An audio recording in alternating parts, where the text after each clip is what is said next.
नमस्कार. राज्यातील आणखी एक मंत्री आता परदेश दौऱ्यावर निघालेले आहेत. अर्थात एखाद्या मंत्र्याने परदेश दौऱ्यावर जाण्याची ही काही या वर्षातली म्हणजे 1 जानेवारी 2025 नंतरची पहिलीच वेळ नाही. अनेक मंत्री गेलेले आहेत.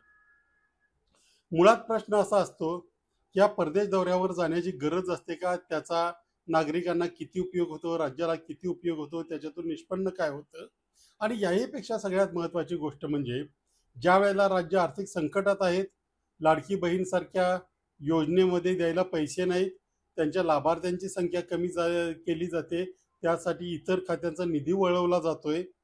त्याच्या अशा अवस्थेत सुद्धा मंत्र्यांच्या परदेश दौऱ्यासाठी खर्च करणं कितपत योग्य आहे?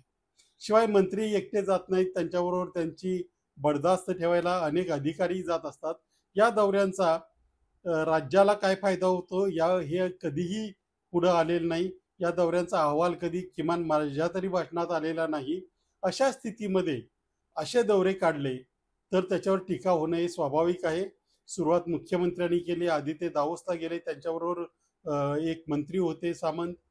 त्या दौऱ्यामधून काही त्या दौऱ्यावर प्रचंड टीकाही झाली.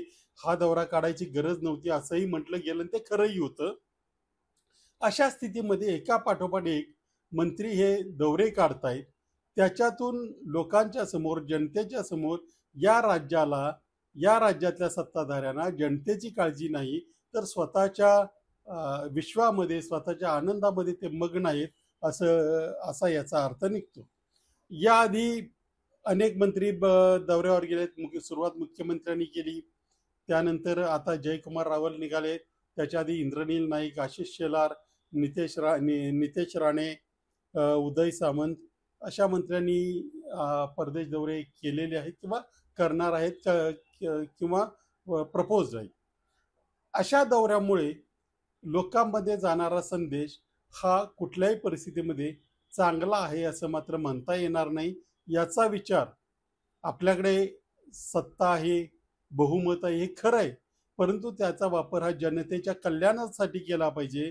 मंत्री आणि त्यांच्या अधिकाऱ्यांच्या चैन मनोरंजन याच्यावर करता कामा नये, एवढं मात्र निश्चित.